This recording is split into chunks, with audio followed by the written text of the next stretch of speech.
Hi everyone, ఈరోజు మనం మురుమురాలతో ఉగ్గాని చేసుకుందామండి. ఒక ప్యాకెట్ తీసుకొని ఆ ప్యాకెట్లో హాఫ్ ప్యాకెట్ చేసుకుందాము. నేను హాఫ్ ప్యాకెట్ వేస్తున్నాను చూడండి. కొంచెం మెత్తగా లేకుండా మనము ఈ మురుముర అనేది సౌండ్ వస్తుంది మనం పట్టుకుంటూ నలిపేటప్పుడు. ఆ మురుమురాలతో అయితే ఉగ్గాని చేసుకుంటే బాగుంటుందండి. ఇంకా మనము ఒక గ్లాస్ వాటర్ వేసుకుంటూ ఉండాలండి, బాగా నానేంత వరకు. ఈ విధంగా బాగా మెత్తగా నానిపోవాలండి. ఒక 10 నిమిషాలు నానబెట్టుకున్నారంటే సరిపోతుంది. ఇది నెల్లూరు స్పెషల్ అండి ఉగ్గాని అనేది. ఒక్కొక్కరు ఒక్కో రకంగా చేస్తుంటారు. నేను చెప్పినట్టుగా చేసుకొని చాలా అంటే చాలా బాగుంటుంది.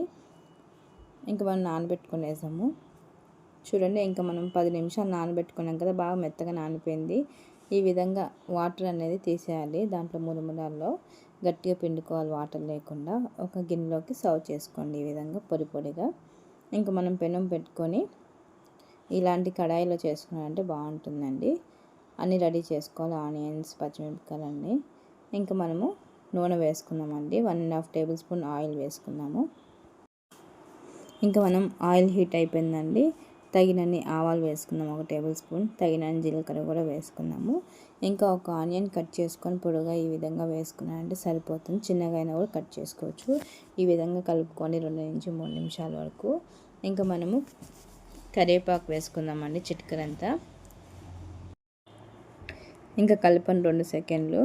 ఇంకిప్పుడు మనము చిటికెడంతా పసుపు వేసుకుందామండి. అలానే అల్లం పేస్ట్ కూడా వేసుకుందాము. అల్లం పేస్ట్ లేకపోతే తెల్లగడ్డలు 2 వేసుకోండి. ఇవి బాగా వేగిపోవాలండి.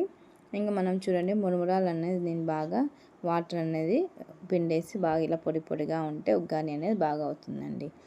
ఇంకిప్పుడు మనము ఈ ఆనియన్స్ అని బాగా వేగిపోయాయి కదండి. ఇప్పుడు మనము అల్లం పేస్ట్, నేనైతే అల్లం పేస్ట్ చిటికెడంతా వేస్తున్నానండి. అల్లం పేస్ట్ వేసుకున్నాక 2 సెకండ్లు ఈ విధంగా బాగా పచ్చివాసన పోయేంత వరకు వేయించుకోవాలి. 2 టమాటాలు చిన్న సైజువి కట్ చేసుకొని ఈ విధంగా వేసుకున్నాను. టమాటా అనేది బాగా వేగిపోవాలి. పెద్ద సైజు అయితే ఒక టమాటా చాలు. ఇంక ఇప్పుడు మనం మసాలా వేసుకుందాము. 1/2 టేబుల్ స్పూన్ కారం పొడి వేసుకుందాము. మీకు కావాలంటే ఒక పచ్చిమిరపకాయ కూడా వేసుకొని కారం పొడి తక్కువ వేసుకోవాలి. చిటికెడంతా ఉప్పు వేసుకుందామండి. ఉప్పు కొంచెం తక్కువ వేయండి, మురుమురాల్లో కొంచెం ఉప్పుగానే ఉంటాయి కాబట్టి ఉప్పు చూసుకొని వేసుకోండి. ఇంకేమో మనం ఉప్పు కారం అన్నీ వేసాం కదా, ఇవన్నీ బాగా వేగిపోవాలండి. ఒక 5 నిమిషాల్లోనే వేగిపోతాయి మూత పెట్టేశారంటే. చూడండి, ఇంక మనం మూత పెట్టేసి ఒక 5 నిమిషాల తర్వాత మూత తీసి చూద్దాము. టమాటా అనేది బాగా వేగిపోయింది. ఇంక ఇప్పుడు మనము మురుముర అనేది వేసుకుందాము. మీడియం ఫ్లేమ్లో పెట్టుకొని ఈ విధంగా మురుముర అనేది వేసుకునండి. ఇంకా కలపండి. ఒక 5 నిమిషాలు మీడియం ఫ్లేమ్లో పెట్టుకొని కలుపుకున్నారంటే సరిపోతుందండి. చాలా అంటే చాలా బాగుంటుంది. ఖచ్చితంగా ట్రై చేయండి. నేను ఎలా అయితే చేస్తున్నానో మీరు కూడా అలానే చేయండి. దీంట్లో కావాలంటే పప్పుల పొడి అండి, నేను చేయలేదు. మీకు కావాలంటే నేను చెప్తాను, ఆ విధంగా చేసుకోండి. ఉప్పు కారం సరిపోయేలేవో చూసుకోండి. ఇంకొక 5 సెకండ్లు మూత పెట్టేసి వేగించుకున్నారంటే సరిపోతుంది. ఈ విధంగా ఉప్పు కారం సరిపోయేంత వరకు కలుపుకోవాలండి. ఇంకా మనము పుట్నాలు అంటారు కదా, పుట్నాలు, వట్టిమిరపకాయలు మనము పొడి చేసుకున్నారంటే బాగుంటుందండి దీంట్లోకి, చట్నీ ప్లేస్లో అలా. ఇంకా తగినంత కొత్తిమీర వేసుకోండి.